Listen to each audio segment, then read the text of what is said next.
New Thought Media Network. We are a global broadcast network of positive music, media, and entertainment, inspiring humanity's evolution along the journey of enlightenment and creating a world of love, peace, empowerment, and prosperity for all. New Thought Media Network.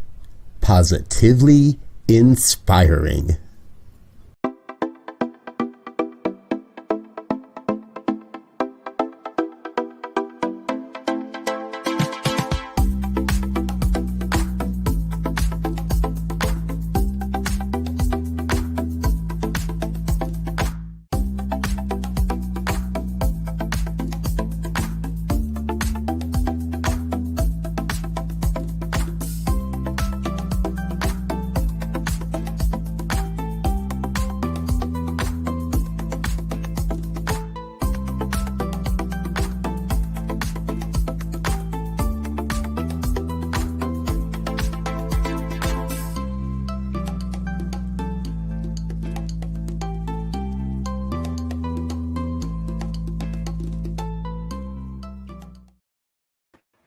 Hello and welcome back to Global Focus Today. I am Reverend Dr. Sharri Johnson, your host, and our guest today is a totally shift of perspective person, not the ministers we've been seeing who focus on animals or focus on healing or focus on grief. This time, I brought you somebody who focuses on children. Youth education is the focus of today's guest. Her name is Betty Cook, and she is an RScP, that's religious science practitioner. My late husband pronounced it RScP, and I loved it, so I just stuck with it. And I'm going to give you 3 things that nobody knows about her, or that not very many people know about her, just to kind of introduce her a little bit. The first is that she, like me, was an academic for over 20 years, but she taught study abroad classes. She had a big decision to make when she was 19 about whether to become a professional artist and go to the Kansas City Art Institute or go to UMKC and pursue social sciences. She chose the latter.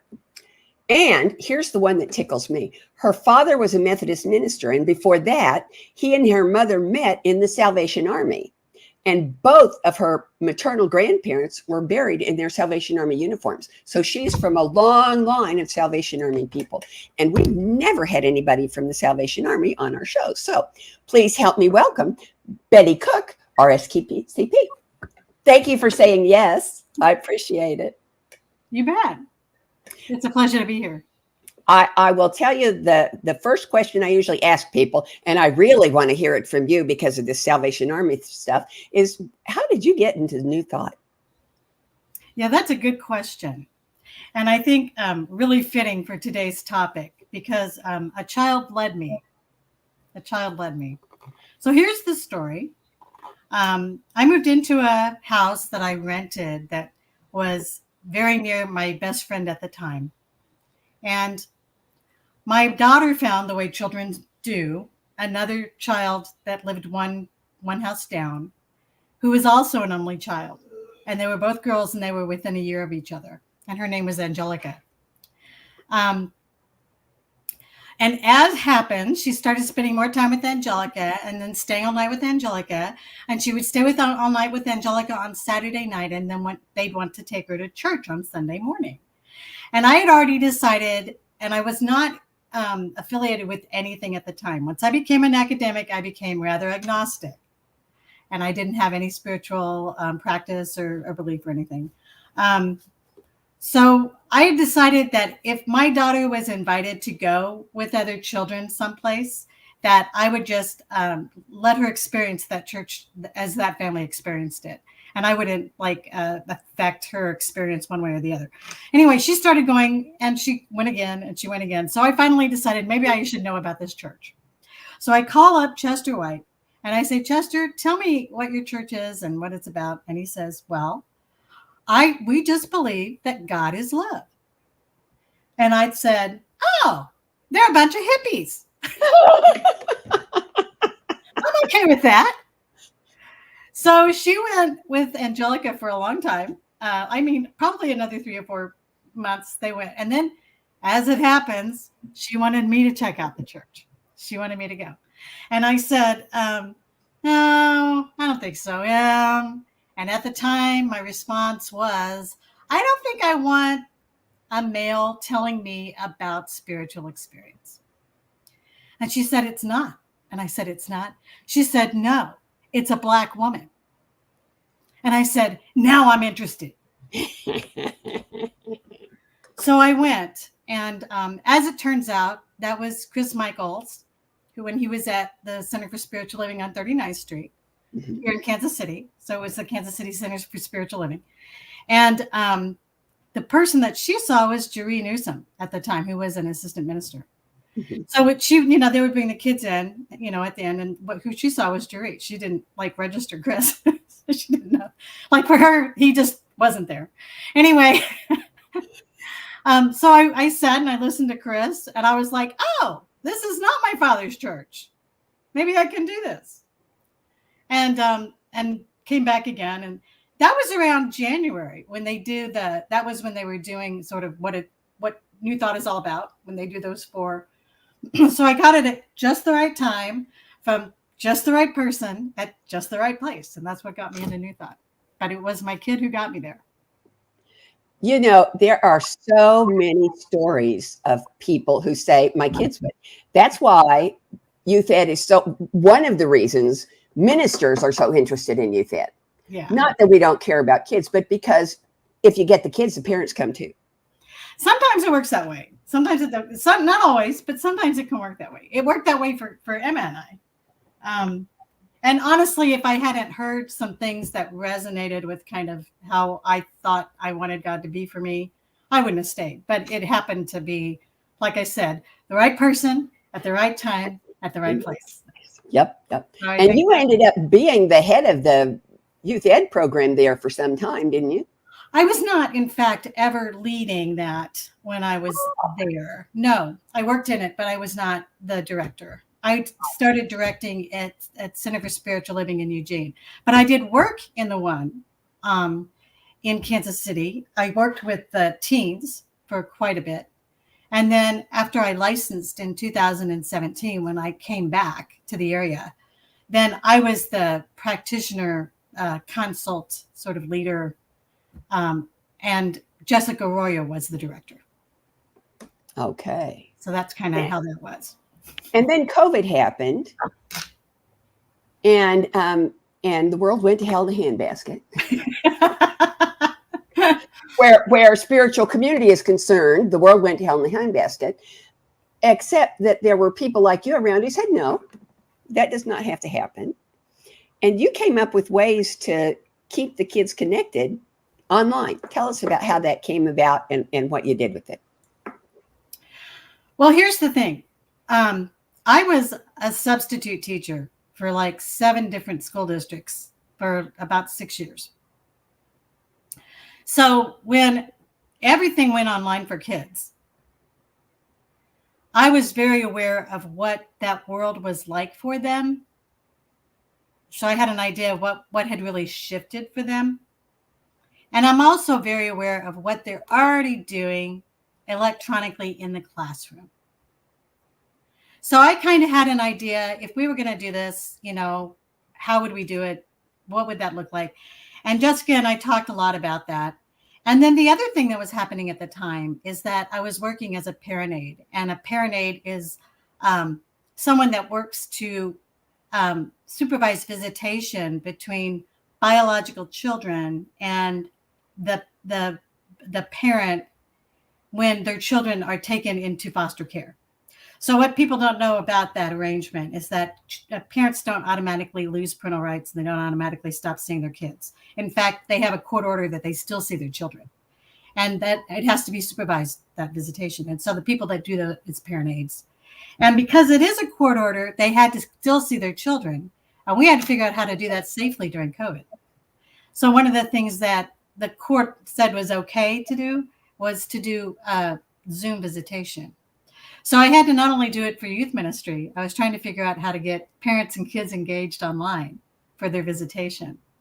So I had quite a bit of thinking and organizing and stuff like that. So we did drop off interactive packages to the kids, families, their porches.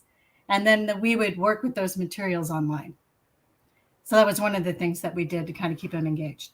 I will say that it was easier for the younger children than it was for the teens. And as time went on, and this is kind of important if we're thinking about doing things with youth ministry online, as time went on, children did not want to spend more time on the screen. What they missed was in-person interaction with other kids. So as time went on, it was harder to keep them engaged online. I will say that that's true. So how long in years have you been doing this? Oh, the youth ministry part? It's about, I realized when I started counting, it's 20 years now. I've been doing this for 20 years. Wow. Yeah. It kind of took me back too, because I was like, well, that's a long time to be working with it. Yeah. Yeah. Well, so what I'm going to ask you one of those two-sided questions, what the Janus coin. Yeah. And the one side of the coin is, what is the greatest challenge for building and maintaining youth ministries? And the flip side of that, what's the greatest promise? What's the greatest potential that you see in that? Okay. You can do either side first. I don't care. I know, because you thought people always want to go with this is the promise, but I'm not going to do that, because I feel like right now a lot of our communities are retracting, and so that's a thing. And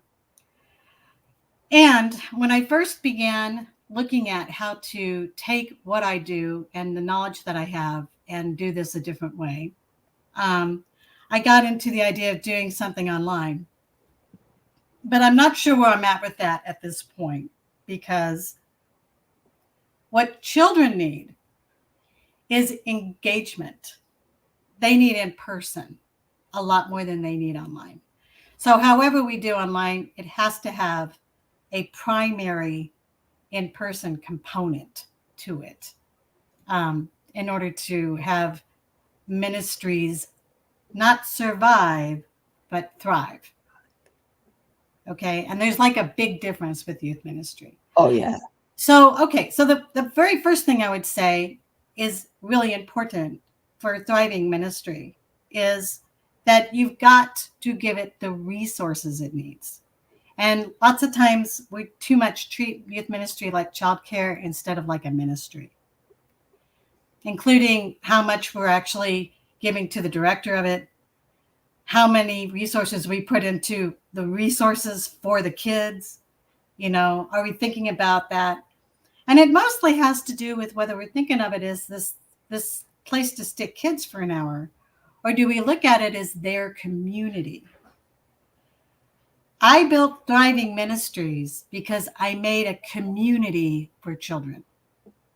It was a community, which meant it was about them. It was a space that made them feel included and heard. They had, when they go into school, especially grade school, that classroom becomes one of their, what I call one of their wombs, one of their places to feel included and loved, accepted unconditionally. And they have to have that to learn, right? Kids have to kind of have the emotional in place to do any of the other stuff, right?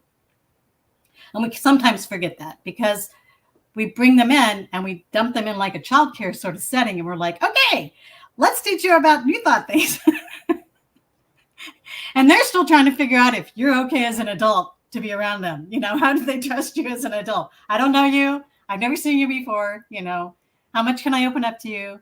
So it really is about building layers of trust and comfort. And that means you've got to be present every week. And you've got to have that there and all that stuff in place, whether you have any kids or not. And that can be the big, conversely, challenge for thriving youth ministry. It's hard to get people to stick with stuff if there's no kids. And you may have 10 kids one week and 2 kids the next week. You may have 10 kids one week and no kids the next week. And you just keep teaching. But I always say, you don't see centers close their doors for a low attendance week. They usually keep going, right? So it's that. The other part is we don't bring the children into the larger church in any meaningful way.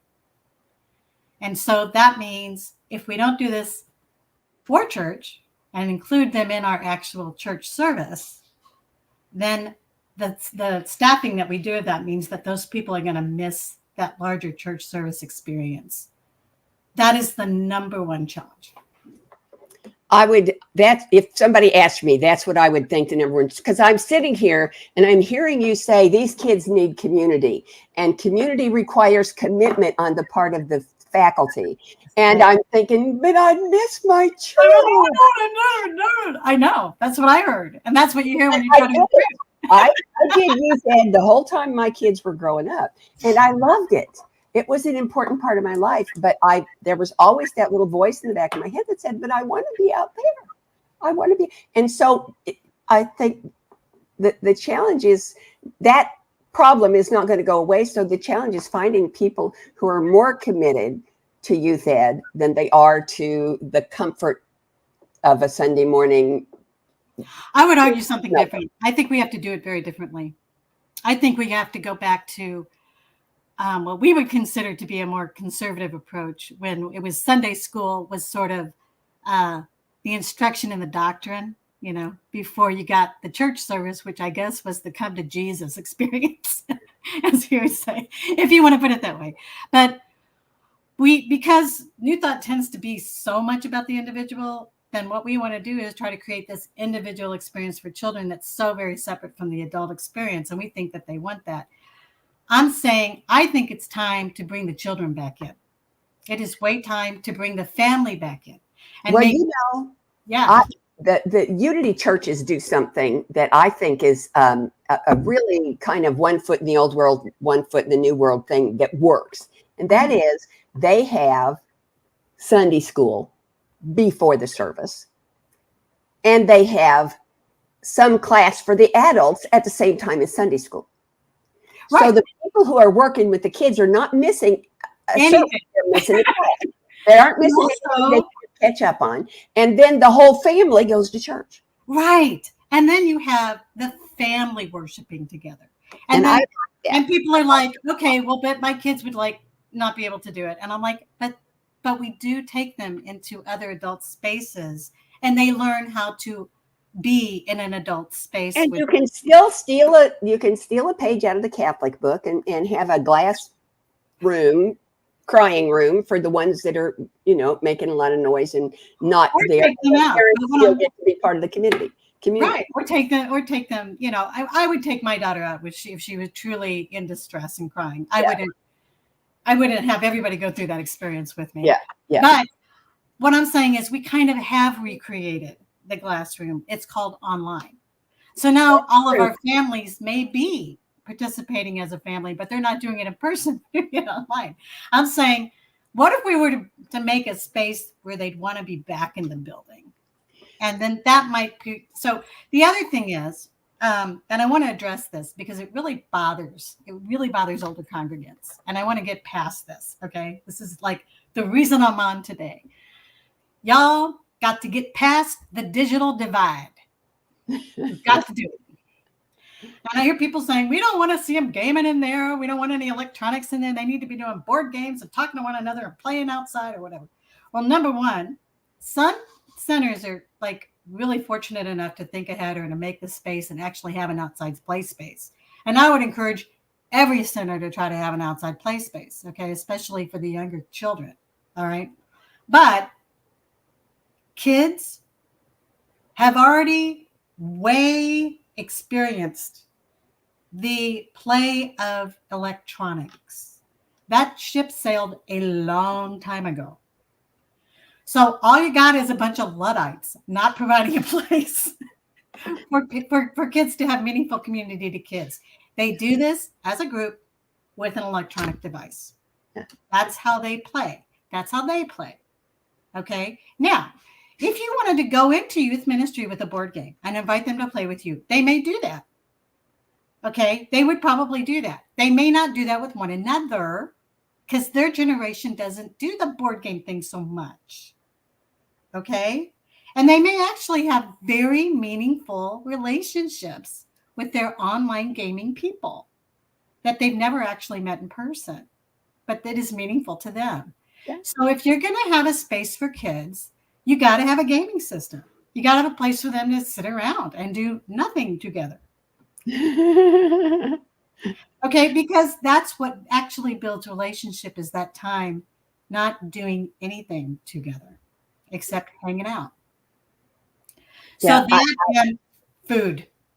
I get that picture in my mind. There's a commercial. I can't remember what the commercial is for, to tell you the truth, but because I hate commercials. But there's a commercial where you see a whole family, two teenagers and a mom and a dad, and they're sitting in the living room and they're all talking to their phones. Yep, we're all here. And I'm going, oh man, has it really come to that? But here's the thing. It has come to that. That keyboard is as much a part. The keyboard is how we whisper now. Well, here's the thing, Sharri. There's never been a time in their lives where they have not had the internet, where they haven't had a handheld computer. They've never had a time in their lives where they have not had one, where they have not known that around them. Yep. Now, I've got a 1-year-old in my life that reaches for the phone to cut off the conversation. She already knows what the phone is doing. It's in the way of her time with adults, and she reaches to cut it off, okay? That probably won't last a whole lot longer, is what I'm saying. What I am saying is, not only did this ship sail, but you know what? These kids are broke. They don't buy themselves these devices. We do that. So we can't say, I don't know why they're disconnected. They're always in their electronics. Well, so are we. So what are you doing? What are you structuring as a way to connect? And that's the other thing. You can use this technology as a tool to connect, or you can let it be something to divide. But that has to be a purposeful approach. If it's not purposeful, they're just going to dig in like we do. We do mindless scrolling all the time. Yep. They'll do the same thing.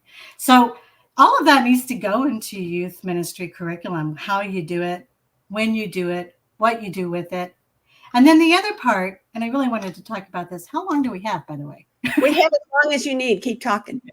Okay, so the other thing that's really important is making a team and then making the team feel like a team. So don't just have your volunteers come in and then you give them a CD of the service or a link to the service, or you tell them you can watch it later online. No, that doesn't make you feel like a team. I talked to my team. Every month we had a meeting and we had a meal with the meeting, and we made it into a religious practice of getting together to vision and think about and plan for the kids. They gave ideas to how to manifest and do stuff with the curriculum that I hadn't thought about.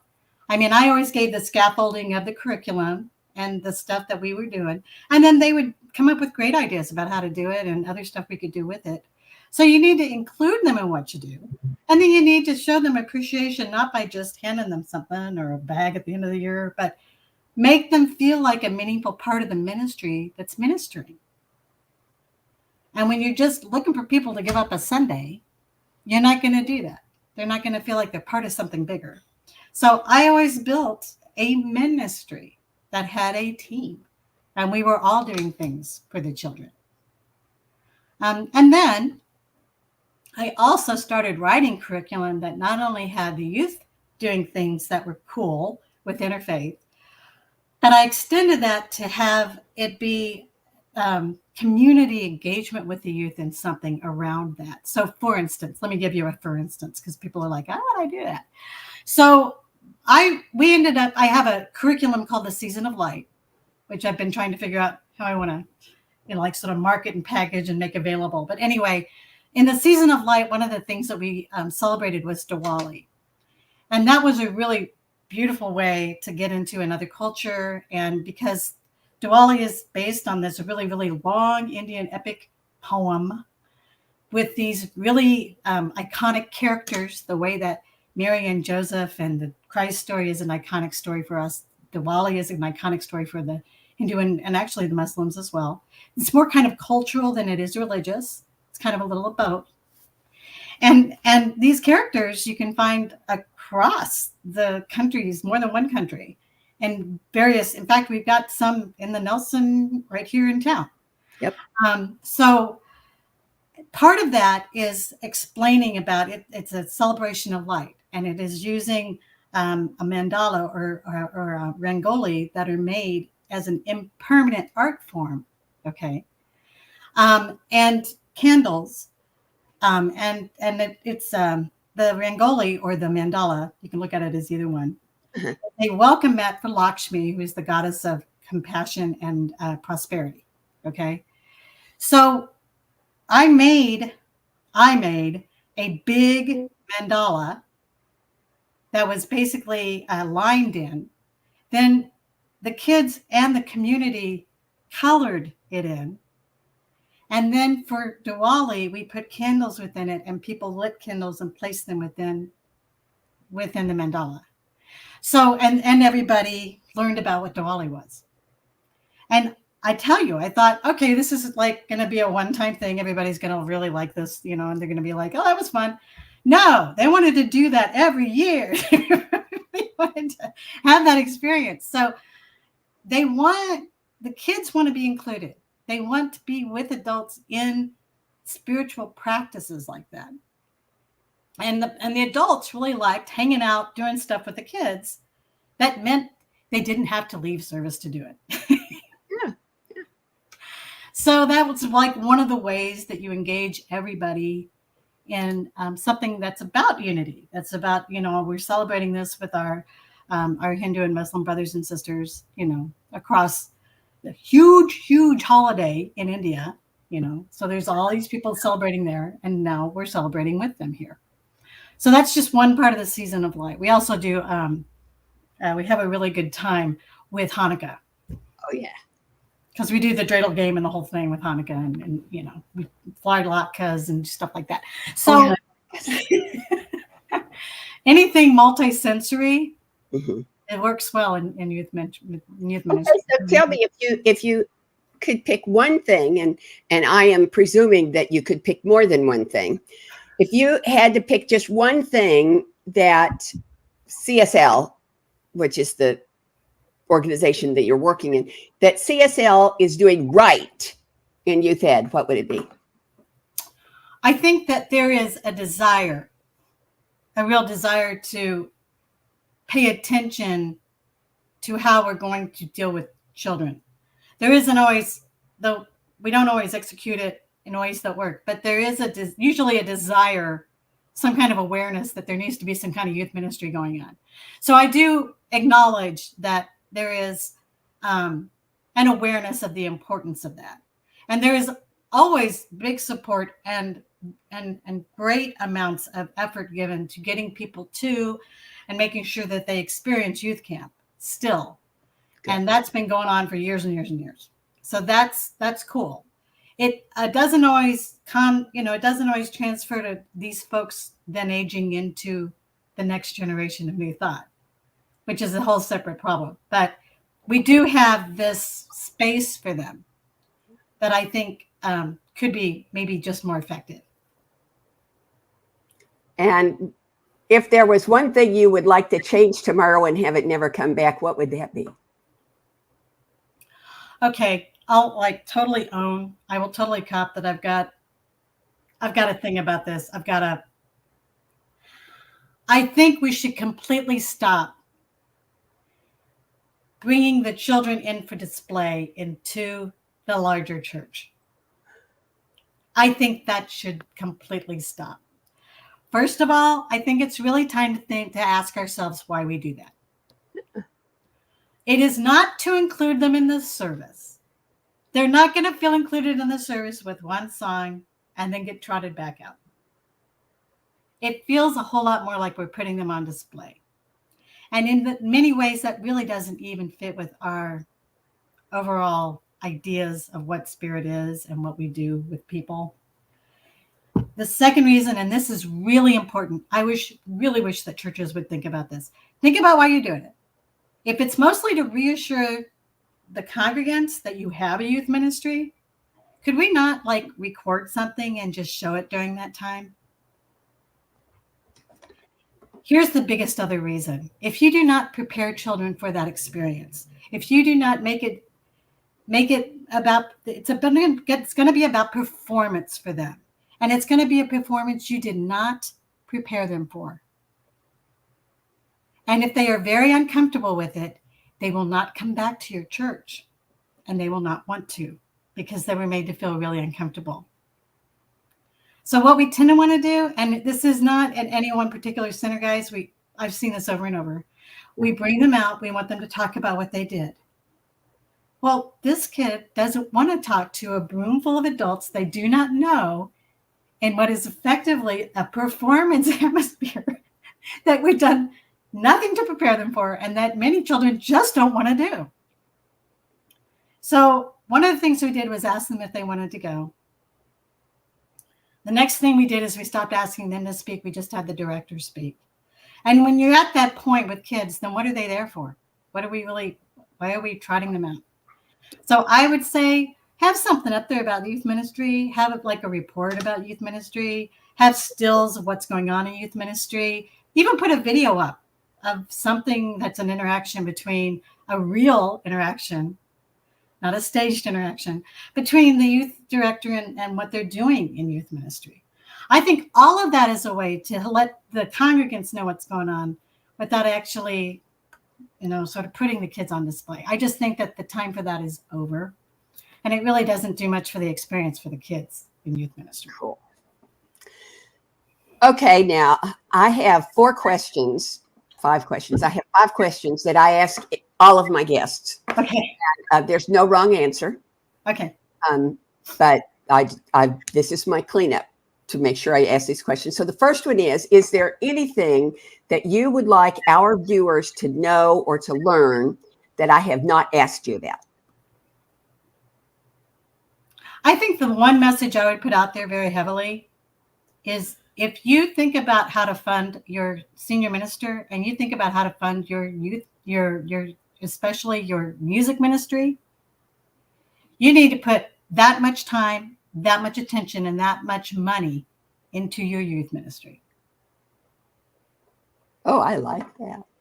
Yeah. Okay, next question.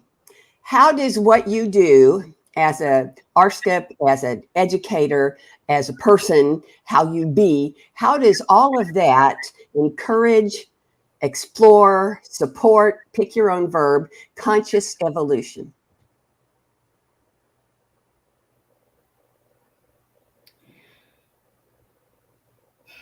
That's a really good question when it comes to kids, honestly. What we often say in New Thought, we love to say it, if I'd only had this as a child. And what I'm going to push back on everybody about is you did have it as a child. We don't have to worry about giving kids New Thought. They understand New Thought. They intrinsically understand it. Because it's not doctrine. We say that all the time. We aren't doctrinaire. We're relational. They understand relational. I think the biggest thing that I would do in my ministry is try to help us think of New Thought in family expansive ways. Because we have really leaned into the individual experience. Okay, folks, individuals come in through a woman. It's relational from the start. We cannot survive as beings without a relation with a human that feeds us and clothes us. And it's relational. It's family. Those are fundamental emotional and spiritual bonds. So when we take these people that are still very much about that relationship, and we say, you've got an individual, it's like kids do not experience their experience individually. When they are young and even way through their teens, they're experiencing it through family. So I would like to see us, get that and put that into what we're doing in ministries, what we're doing in our, in our talks and thinking about, spiritual concepts, because while, yes, this is an individual experience, it is very embedded in our relations with others, particularly the people that bring us in. Okay, here's the third question, and it sounds like the second question, but it's not the same one. Okay. How does what you do as an RScP, as an educator, how you live, how does that encourage, develop, explore, support, unveil, pick your own verb, world peace?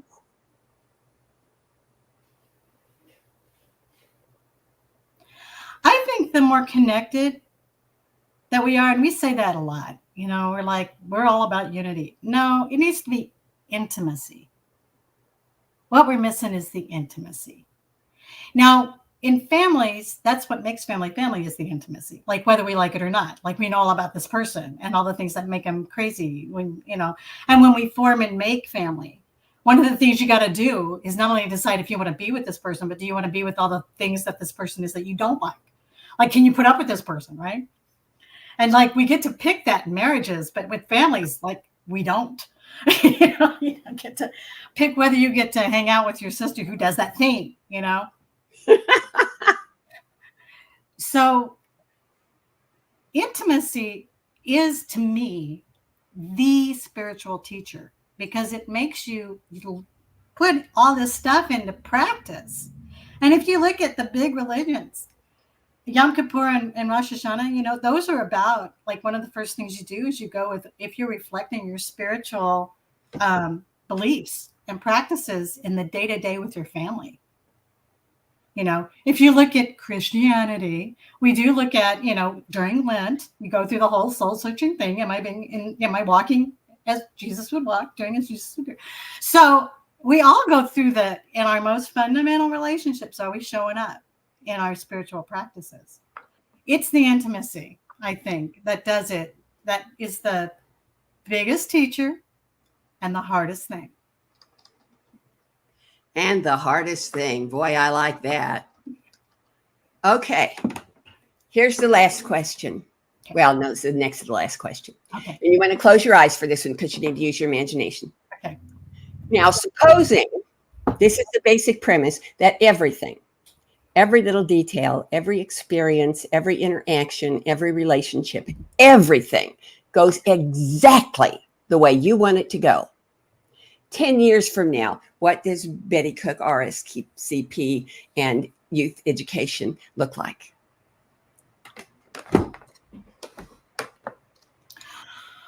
Well, it's well-funded. It's respected. It's very flexy. There are people really wanting to do that instead of being talked into doing it. And we have both an online and in-person component that works together so that it's flexible enough so people feel like they're part of it, but they want to be in person. So there's lots of things that you can do to make those things articulate well. They've been doing them in grade schools for a long time. And mostly the intimacy of that will not only build our centers, but it will expand our centers. I guarantee. Well, I just love the way you said articulate. I've never heard that. I know what that word means, and I've never heard it used that way. And that is the most perfect description of what you're trying to accomplish, is to make it articulate. That's just fabulous. Okay, and here's the very last question. Will you come back? Oh, yeah. Okay. The first opening I have is July 8th of next year. Can I pencil you in? Sure. Yippee. Talk to me July 8th next year and ask me what I've been doing, because I am taking this season of light. And then there will be all kinds of new stuff to talk about. Yippee. There will be. So there's two. So there's the season of light, and I'm now writing the season of hope. So there are two large 6-month curriculums that integrate interfaith and new thought principles and ideas in ways that both kids and communities can experience. And you know, interfaith is my thing, so I'm really excited to hear about that. Yeah. It's lots of Thank you again so much for being You're here. welcome. Thanks for asking me. Wonderful. And y'all want to come back next week, because next week my guest is Nemo Patel. And you don't want to miss that. And in the meantime, have a great week. And remember that I love you. Bye-bye. Amazing, amazing, you will do amazing things. Amazing, amazing, you will do amazing things. On behalf of everyone at New Thought Media Network, thank you for being a member of our virtual family. Your financial contributions help share the New Thought message with people from around the world. Please visit and contribute at www.ntmedia.org/donate. New Thought Media Network, come be you. And please like, share, and subscribe. Until next time.